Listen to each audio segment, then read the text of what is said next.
This is Jen Wexler, director of The Ranger, and you're watching Without Your Head. Welcome to the station of decapitation without your head. I'm Nasty Neal, and I'm joined by John Berardo, director and co-writer of Initiation. It's very cool to have you here. It's really cool to be here, virtually, if that is, Exactly, yeah. And tonight, I'll try to put this up so it makes sense. Tonight, it's going to be playing at the DriveIn at Screamfest. Yeah, I could not be more excited. Screamfest is a really, near and dear special festival to us and the crew on the film, and we just couldn't be more excited to do it there. I assume when you were making a movie, you didn't think that it would play at a drive-in at some point. Oh, you are absolutely right. I did not. And I have actually, not until the actual opening night, I'd never been to a drive-in. Oh, really? Really, it was my very first experience, and I was just, it reminded me a little bit of Halloween Horror Nights, or like Not Scary Farm. There's a spirit when you go to a horror film, just even in the theater itself. So to have it in that drive-in setting, and you can feel the spirit of the other cars, and some people are out of their cars. It was cool. Yeah. I grew up going to the drive-in. I'm an old man, but in the early '80s, mid '80s, probably when I was like 5 or 6, I started going to the drive-in, which is probably way too young to see horror movies. But an older brother, single mom, she would take me along instead of getting a babysitter, so it worked out. Totally. But yeah, how does that affect actually, getting your movie out there?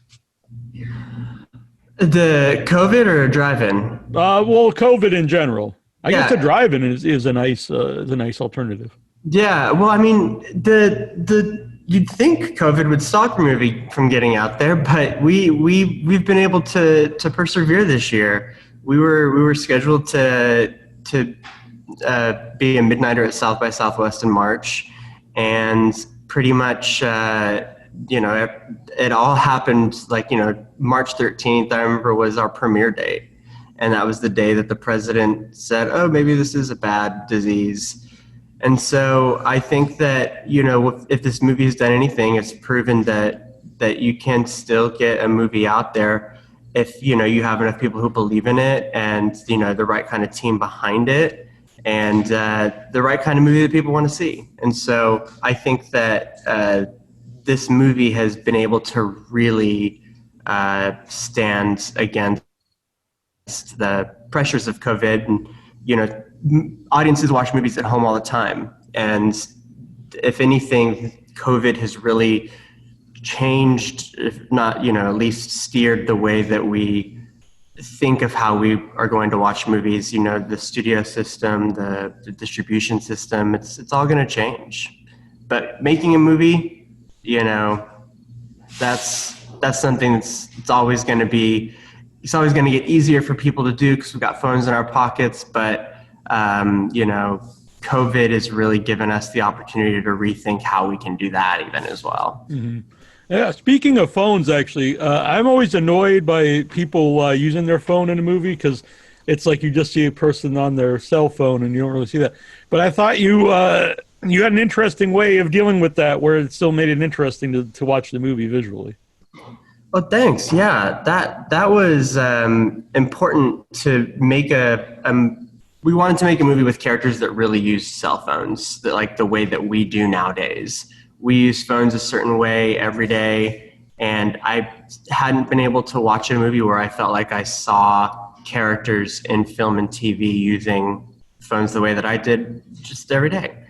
So, whenever we did that, it was important to make sure the actors had like real Instagram accounts and we're really texting each other and really doing it that way. And I think that gave the actual performance, something that the audience hadn't really seen before, or doesn't see too frequently, the relationship that we have with social media. Yeah. And sometimes like to get around that, there'll be some like very obvious reason why someone doesn't have their cell phone. So I like that, especially if it's many people, why would no one have the cell phone, but to use it in a way that made sense. And because it's also kind of billed as, a throwback to slasher films. And it is, but it's also modern with the use of social media. And I also think just the way you handle a lot of like the social topics like sexual assault, a lot of that in the movie, I think wouldn't even been seen as sexual assault in like in the late 70s or 80s. Absolutely. Yeah, thank you. I think that that's really great to hear because making a movie about sexual assault nowadays, you can do it so wrong. And with the short film, I made it for the USC Media Institute for Social Change when I was in grad school at USC. And I learned, one of the goals of that class was to learn how do you take a social issue and get somebody to understand it. It doesn't have to, be a PSA or hit the nail over the head, but it's important as artists to be able to learn how to take social issues and incorporate them into a fun movie that we want to watch, not like a movie that we, rent at the library. Like I want to go to a horror movie and be able to have it be a reflection of my life and the world that I live in, and that kind of horror, that the horror that we experience nowadays, even in sexual assault, is something that I feel like for the horror genre, especially the slasher, is such a great topical theme to play with because horror films are so misogynistically, or they're so misogynist, stereotypical. Yeah, because I mean, all of us grew up. I'm wearing a Halloween shirt and stuff, but a lot of us grew up with the slasher films, and we think of and I still love those and stuff. But there are a lot of issues. That, not dogging them at all. Oh no, I understand. Yeah, but is that hard to do both? Because like you said, you don't want to hit people over the head. You want to preach to people, so you still want an enjoyable movie on. If you don't even get anything out of it besides just watching a horror movie, but at the same time to have something in there more if people are looking for it. Yeah, I think that it is definitely important to do with a horror film. You look at movies like Get Out, and because horror has the ability to expand, I think, an audience's member mind more so than a lot of other genres. It puts us in a place of vulnerability when we watch horror movies. We're trusting the director and the movie itself with ourselves to be scared, and if it's done well, it's a fun ride. Like Halloween has characters we care about, and it's a fun ride and it's scary. And I think that it really spoke to people when it came out, and it still speaks to people today because Halloween's very transcendent, or horror is transcendent through each decade. It speaks to people. Yeah. And so why not use that type of genre to try to get a good message out there? When you said about people, care about the characters in Halloween and in Initiation, there's a long time before you really get to the traditional horror of the movie. And, I assume that's to get people to care about the characters. So when things start to happen, it means more to you. Absolutely. And that was a constant battle that we fought, I think, trying to get the movie made. The number one thing I heard was, you need horror to happen earlier. You need horror to happen earlier. Even whenever we made the movie and we screened it to people, like that was one thing that we were consistently told, and I'm still expected to hear, I still expect to hear, because people do have expectations for the genre. But I believe, like what you said, if you can give the characters some time to get to know the audience and vice versa, then they're going to feel bad when we see them going through these horrible, life-threatening moments. Mm-hmm. And I always think a big part of the slasher genre is not necessarily just the kills, but it's the chase I think is more important than the kill, and that's done well in Initiation.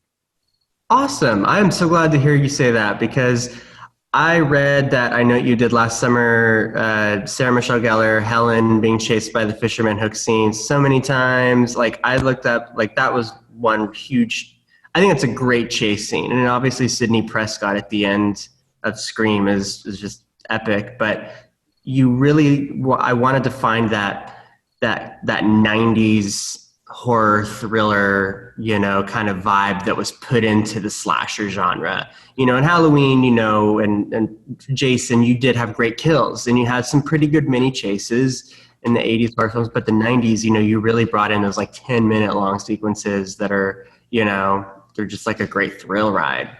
And I'm so glad to hear that satisfied you for the end. That builds more suspense to me. And but about the '80s, I always think the best part of the Friday the 13th movies is when the other characters discover the bodies, which is also something an initiation. I agree with that, and one of my favorite scenes to shoot was the discovery of our first kill with the two actors that played Bo and Dylan, my brother and Galen.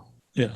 And they're also shot very bright. So, they're not, you see the gore, Mm-hmm. I mean, I like gore too. I like, I talked about serious stuff, the movie, but, horror fan, I like the gore as well. Got to give the fans what they want, right? Right. Who did the effects? Our makeup artist is Gabby Castellanos. She's been working with me since I was at USC. And then the visual effects, like the VFX, because our horror was a mixture of both. You learn like how much easier it is to maybe add a digital knife or some digital blood because you got like 16 days to shoot the movie and you don't have time because blood's time consuming. So we have a mixture of both in the movie. We have prosthetic limbs. We have, a lot of a good synchronicity between it. But our post team is a company called Conversion in Australia.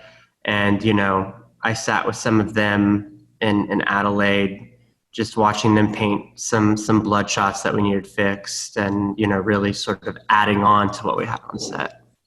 Yeah, it looks good. And I noticed Lindsay Lohan, who's one of the main characters, she's also a co-writer. So how did that work out?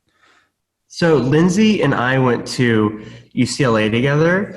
I was a directing major and she was an acting major in the theater school. And I just started, we instantly connected. And when you're a director, it's really important to have relationships with actors because when you write scripts or you have scripts, you want actors you trust to read them out loud and give you feedback because actors, they play these roles and they're going to give you the best feedback on dialogue and character when you write a movie. And Lindsay would come to all of our readings since day one. And as she would read the characters, and I've always believed Lindsay to be one of the best actors I've ever worked with, which is why I initially wrote Ellery with her in mind. And she came to the readings and I thought, wow, you can really bring something to the script. And, I've worked with her as a director, actor multiple times, and it just made sense. She was a great writer. And, it took me a while to get this movie done. And so after the Me Too movement, Lindsay came on before the Me Too movement, but, she really brought an authenticity to a lot of the characters. Because when you do write a horror movie, it's easy to go to that stereotype, type of dialogue. But like you said, being able to connect with the characters at the beginning was so important to do. And so by having dialogue that was realistic, that we could relate to, Lindsay brought a lot of that. And it was a really, it is a really amazing sort of experience to see, her just transform into Ellery. And I also just knew that Ellery was going to be such an important character to know an actor could do in 16 days in such a complicated character. So it was a beautiful experience. You said it took a while for you to get the movie made, and I know it's your first feature direction. I know you directed on an anthology, but your first feature that you directed. So what was that whole experience like? I was going to say you've done shorts, so how different is it besides it just being longer? Well, the directing a feature film is nothing like directing a short. It is it's basically taking what you learn about directing a short and making it really big and being able to it's like looking at everything extremely close up and knowing that big picture, it all works story-wise, because your story is the most important thing when it comes to a movie at the very beginning. I mean, in general, it's always the most important thing. And if you don't have a really great story, but a good idea, maybe, people are interested in your movie, and they may want to know more about it or invest in it. But I felt like when I graduated USC, I had a really great short that was a good idea, simple story, but how to expand that into a feature film was a challenge that I continued to learn as I worked on it. I have written probably hundreds of drafts of the script. I have written hundreds of drafts of the script. I steered my entire life to figure out how to get this movie not only the best script possible, but made. And once, we had a really doable script and the money's real, that's when everything just starts to kind of come together. And it's like, this is real. So you need to make sure your script is the best it can be with the amount of time you have to shoot it. What's realistic? You got to look at how much money do you have? What's the reality of making this project the best it can be without sacrificing the project? I knew that I wanted to make the next Scream. I wanted to do that. And that was because I saw Scream when I was so young, and I wanted to make that movie for kids nowadays. It's just, it reeks of the culture. Yeah. That's probably too early though. Along like the idea of Scream, would you like to do a sequel or, more of the same initiation? Hell, yes, I would. Not 5, obviously. Right. Maybe not even 6. Yeah. But not yet anyway. Yeah. Maybe 7. I mean, maybe 6, maybe 7, maybe 8. Right. Purely just because we live in a day and age to where the fans can become the artists. And I'm a huge Drag Race fan. And if you watch Drag Race, that's the show where you see fans who grew up watching the show, then 5 years later being a star on it. That's the way that media works nowadays. I was a little boy, I watched Scream, and we live in a day and age to where, if you want it bad enough, you can, be a part of that world and try to give your artistry and what you want to offer to it. And so I think that the fans are the ones who make the movies happen. And the best thing that I also just, when I think about getting this movie made, the team that went behind it and just the people that really have to actually believe in getting this kind of project made is just, it's astronomical. You need everybody to believe in it to get it to that level to where people can enjoy it. I know you met, you said Lindsay you met in school. How about the rest of the crew? Did you, because I knew you did the festivals before that. Do you meet any of the people that you worked on at the festivals? At the film festivals? Yeah. Let me think about that, actually. Well, Rachel, the Screamfest director, she is like a true Scream queen. She saw the short and has been able to really, just be involved with the filmmakers' careers, and introducing you to people who, are interested in the movie, but you as a filmmaker. And so I would say more so I met everybody on this movie either in school or grad school or working, on previous projects. But the cool thing about this is, Max Hamilton and Lindsay Lohan, they were in the short. And so I went to UCLA with both of them. I cast them in my plays when I was at UCLA. And when I went to USC, I continued to cast them in projects because they're good. If you're a director and you've got especially horror, it's not good acting is what makes a good horror movie too, not just a good story. Yeah. And so if you have actors who are willing to commit and make it look like they actually are terrified for their lives and not be self-conscious, and you're able to get that kind of performance from them, because being an actor in a horror film is very difficult. So when you have that, use it and take it to the bank and grow that relationship, because that's what I did. So I went to USC with Max and Lindsay on my list of actors I love to work with and write projects for. And then I met Brian, and I met, the Brian, the producer, co-writer, John Pope, the DP, the editor, Christina Lyons, Alexander Arnson, the composer.